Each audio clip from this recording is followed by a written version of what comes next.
നിങ്ങളെ ടോക്ക് മൊത്തത്തിൽ ഫണ്ടിനെ കുറിച്ചാണ്. അത് നിങ്ങൾ കൺസേൺ ആവല്ലേ. നമ്മളെ പാക്കേജിൽ എന്താണ് അതിൻ്റെ ഇൻക്ലൂഷൻസ് നിങ്ങൾ മനസ്സിലാക്കി. അപ്പോഴേ അതിനൊരു വെർത്ത് എന്താ നിങ്ങൾക്ക് ഫീൽ ചെയ്യുള്ളൂ. കണ്ടില്ലേ, വലിയ ബിസിനസ്സുകാരനാണ് ക്യാൻറ്റൻ ഫെയർക്ക് പോകണം. പക്ഷെ കൺസേൺ ഒന്ന് മാത്രമേ ഉള്ളൂ, ആദ്യം അറിയേണ്ടത് ഒന്ന് മാത്രമേ ഉള്ളൂ, റൈറ്റ് എത്രയാന്നുള്ളത്.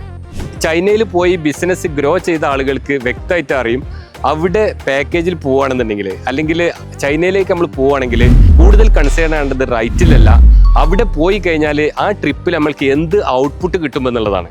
അവിടെ പോയി നല്ലൊരു റൈറ്റ് സപ്ലയറെ കണ്ട് മീറ്റ് ചെയ്ത് ഒരു ഡീലാക്കി കഴിഞ്ഞാൽ നമ്മൾ ഈ പാക്കേജിന് കൊടുക്കുന്ന 10x നമ്മൾ ഒരൊറ്റ ഡീലിൽ തന്നെ നമുക്ക് സേവ് ചെയ്യാൻ പറ്റും. നമ്മൾ അവിടെ സെലക്ട് ചെയ്യുന്ന ഹോട്ടൽ അത് ടൗണിലാണെന്നുണ്ടെങ്കിൽ, അല്ലെങ്കിൽ മെട്രോൻ്റെ അടുത്തൊക്കെ ആണെന്നുണ്ടെങ്കിൽ നമ്മൾക്ക് എല്ലാ സ്ഥലങ്ങളിലേക്കും മെട്രോ ആക്സസ് ഉണ്ടാവും. മാത്രമല്ല, നമ്മൾക്ക് പുറത്തിറങ്ങിയാൽ തന്നെ പല മാർക്കറ്റും വിസിറ്റ് ചെയ്യാൻ പറ്റും. അങ്ങനെ പാക്കേജിൻ്റെ റൈറ്റ് ഇത്തരം ഒരുപാട് കാര്യങ്ങളുടെ മാനദണ്ഡം അനുസരിച്ചാണ് മാറുന്നത്. ഞങ്ങൾ ഇന്ത്യയിലെ ഒഫീഷ്യലി ക്യാൻറ്റൻ ഫെയർ ആയിട്ട് കൊളാബറേറ്റ് ചെയ്ത കമ്പനിയാണ്. അതുകൊണ്ട് അതിൻ്റെ എല്ലാ വാല്യൂ സിസ്റ്റവും ഞങ്ങളുടെ പാക്കേജിൽ ഉണ്ടാവും. അപ്പോൾ നിങ്ങളുടെ ക്യാൻറ്റൻ ഫെയർ ട്രിപ്പ് നിങ്ങളൊരു എക്സ്പെൻസ് എന്നതിലപ്പുറം അതൊരു ഇൻവെസ്റ്റ്മെൻ്റ് ആയിട്ട് കൂടുതൽ വാല്യൂ കിട്ടുന്ന ഒരു റിട്ടേൺ കിട്ടുന്ന ഒരു ട്രിപ്പായിട്ടാണ് നിങ്ങൾ കാണുന്നതെങ്കിൽ do contact go hair. Thank you.